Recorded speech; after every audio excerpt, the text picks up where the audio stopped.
This week on the Fan Le Batard, don't look now, but everyone's saying the Dan Le Batard Show is back.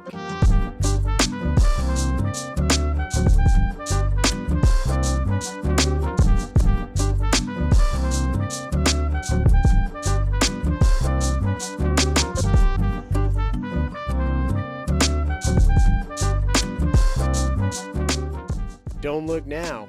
Is Luka fitting in? I know LeBron told him to fit out, but I think he's fitting in pretty good. Things are falling apart in Dallas. Don't look at that. Don't look now, right? I mean, pasta and seafood dishes with fresh there's fish. all Yeah. Hey, sorts of stuff going on. But hey, it's the Fan Le Batard Show. Welcome. Shit. Yeah, that was cool. We are carrying on here, doing a little don't look now. So don't mind if I hit a few wrong big juicy buttons cheeseburgers. here.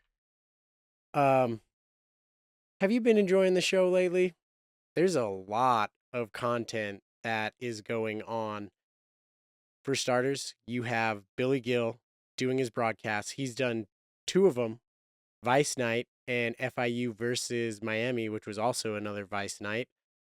1-1 for the Panthers in that time frame. But Billy Gill, undefeated as a broadcaster, been doing those with Corey Brooks, and those two have done several Panther football games, and they've really just established a great chemistry that in baseball, there's even more space for them to lay out. If they're calling an ESPN Plus game, there's moments where like they're hardly talking about the game at all. I think like as a fan, if you're looking to watch one of the broadcasts, if it's Billy and Corey Brooks, like the entire broadcast is something that's enjoyable versus the first one. It was still good in terms of Billy doing jokes, but they're more spaced out. Like the first broadcast that Billy was on, there was not a lot of space for him to talk, and he was really finding spaces to do stuff, and he did a great job.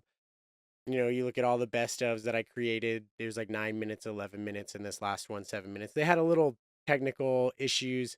But what I like when Corey and Billy get together is just the running themes that last throughout the broadcast. For example, Billy brought up the wind in the stadium. It was closed, the stadium, they shut it.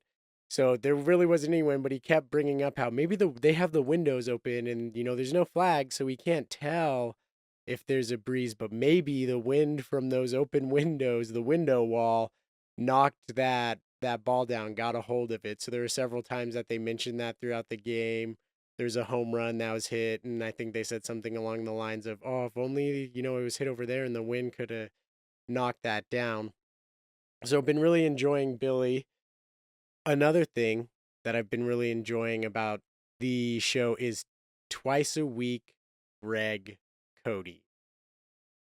I mean, there's Greg Cody Tuesdays were awesome and are awesome when they happen because it always even though you know what's happening, it catches me by surprise. And when I see Greg, there's just something about the first time he speaks on the show or the first time you see him, he's not ready or other things that it just automatically brings a smile to your face. And there's usually shenanigans that are involved with Greg when he's on the show. So getting two of them and it kind of being a little bit random, although it feels like the last couple weeks it's been Mondays and Tuesdays. It's just been really good content. Stu's been gone now 2 weeks, and honestly, I don't have any negative things to say about Stu being gone. The dude has worked really hard with God Bless Football, and I know they talk a lot about him, you know, making things hard for Billy and stuff, which again, Billy works even harder at God Bless Football, but Stu just put in a ton of work for God Bless Football with that Super Bowl week. If anybody's entitled to take a little bit of time off, I think Stu can take some time off. And with what the shoe, oh man, Excuse me, can I have a side Yeah, order? that was cool. with what the show's been doing with twice a week Greg Cody, Hawk on Fridays, like it's allowed the show to find this really great rhythm. They're in a stretch of tremendous shows. I've never thought the Le Batard Show hit a dip. I've always enjoyed it, but this, I don't know when I would say it started, like since I playoffs maybe, and you can feel like the show said it, maybe they've said it, like they've really found a good rhythm. I love that they're updating the polls constantly. That changed, but the show's back. If you're on the Reddit, you can see the Reddit's even said it. There's multiple posts a day of people saying, "Hey, the show's back." People saying, "I randomly popped in and what the magic crate of content made its return." Dan was trying to talk, and all of a sudden we get ba da da ba ba da ba da ba da da da da. That is love that segment. Glad they brought it back. If they don't bring it back for a while, whatever. But the show is in the zone. And on top of that, you have this new bit of Don't Look Now, which visually is very funny. And it just looks like the show really enjoys it. That Mike really enjoys it, bumbling around, pushing all the buttons and stuff. This thing is gonna blow. children.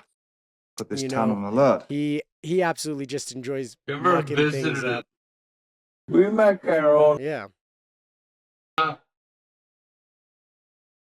So that's just been enjoyable to watch and even hear. And you can hear the people like laughing as he does it, tripping over a sofa.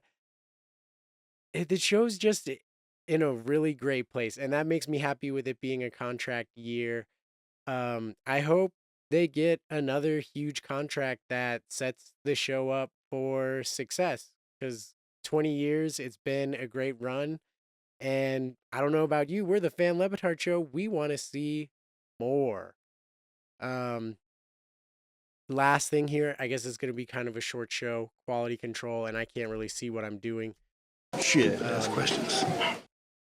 Mike and Billy, their chemistry has been great. Just really enjoying the two of them kind of messing around. There's been several Mike and Billy like episode long rabbit holes that they go down, and you can just see the two laughing and enjoying like messing things up. I think the show has recently found a really great space for talking sports, but then getting distracted in shenanigans and stupid, funny things being said and ensuing. And maybe this all just comes down to, is football over and they don't have to cram in so much sport talk? And now that there's this extra space of football not being gone, and they don't always have to talk about big basketball stories as much as football, because there's so many of these games going on that not their major stories aren't all as important as, say, the storylines that happen in a week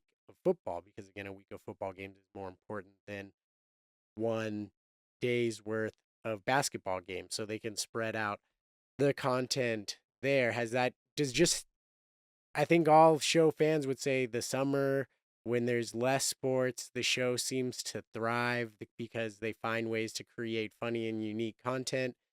Is this great season just because there's a little bit more space? That could be part of it, but I don't know what it is. It just seems like genuinely since the start of 2025 that the people on the show, I watch the YouTube every single day with the first 3 hours that they do. It just seems like everybody's having more fun, and even Dan having more fun, and that it's just contagious. I think it helps everybody on the show enjoy it more. The fans even enjoy it more. And Don't Look Now, guys, is the Le Batard Show going through another golden age? I hope so. I'm Nasty Nate, and this has been the Fan Le Batard Show. Yeah, that was Excuse me, cool. Can I have a side order? Oh my God! It's good.